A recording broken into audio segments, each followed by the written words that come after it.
സംസ്ഥാനത്തെ ഉന്നത വിദ്യാഭ്യാസ മേഖലയിലുണ്ടായത് വിപ്ലവകരമായ പുരോഗതിയാണെന്ന് ഉന്നത വിദ്യാഭ്യാസ വകുപ്പ് മന്ത്രി ആർ ബിന്ദു. താനൂർ ഗവൺമെന്റ് കോളേജിന്റെ പ്രവൃത്തി ഉദ്ഘാടനം നിർവഹിക്കുകയായിരുന്നു മന്ത്രി.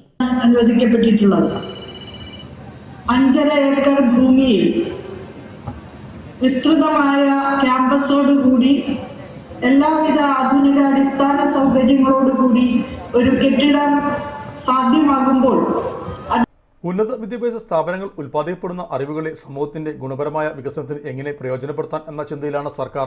നൈപുണ്യതയ്ക്ക് പ്രാധാന്യം നൽകുക, പഠിക്കുമ്പോൾ തന്നെ തൊഴിലിനും ആഭിമുഖ്യം നൽകുക, പ്രായോഗിക പരിശീലനത്തിലെ കാര്യങ്ങൾ ഗ്രഹിക്കുക, കാര്യശേഷിയും കർമ്മകുലശയും മെച്ചപ്പെടുത്താൻ വിദ്യാർത്ഥികളെ സഹായിക്കുക തുടങ്ങിയ ലക്ഷ്യങ്ങളോടെ ഇൻഡസ്ട്രി ഓൺ ക്യാമ്പസ് അടക്കമുള്ള അനവധി പദ്ധതികളാണ് സംസ്ഥാനത്തെ ഉന്നത വിദ്യാഭ്യാസ സ്ഥാപനങ്ങൾ നടന്നുവരുന്നത്. ചടങ്ങിൽ ന്യൂനപക്ഷ ക്ഷേമ കായിക വകുപ്പ് മന്ത്രി വി അബ്ദുറഹ്മാൻ അധ്യക്ഷനായിരുന്നു. കെട്ടിട നിർമ്മാണം ദ്രുതഗതിയിൽ പൂർത്തിയാക്കി അടുത്ത അധ്യയന വർഷം തന്നെ ക്ലാസുകൾ പുതിയ കെട്ടിടത്തിലേക്ക് മാറ്റാനുള്ള ശ്രമം നടത്തുമെന്നും മന്ത്രി അധ്യക്ഷ പ്രസംഗത്തിൽ പറഞ്ഞു. ശിലാഫലക അനാച്ഛാദനവും ചടങ്ങിൽ മന്ത്രി അബ്ദുറഹ്മാൻ നിർവഹിച്ചു.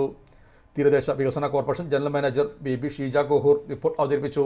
ജില്ലാ കളക്ടർ വി ആർ വിനോദ്, ഗ്രാമപഞ്ചായത്ത് പ്രസിഡന്റുമാരായ യൂസുഫ് കൊടിയങ്ങൽ, കെ മല്ലിക, ഹാജറ കുണ്ടിൽ, ഇസ്മായിൽ പുതുശ്ശേരി, ഷംസിയ സുബൈർ, താനൂർ നഗരസഭാ ചെയർമാൻ പി ഷംസുദ്ദീൻ, താനാളൂർ ഗ്രാമപഞ്ചായത്ത് vice president V Abdul Razak, Odur ഗ്രാമപഞ്ചായത്ത് പ്രസിഡന്റ് സജിന പാലേരി, ഒടൂർ ഗ്രാമപഞ്ചായത്ത് വാർഡ് അംഗങ്ങളായ K P Radha, A Savitha, വിവിധ രാഷ്ട്രീയ പാർട്ടി പ്രതിനിധികൾ എന്നിവർ സംസാരിച്ചു.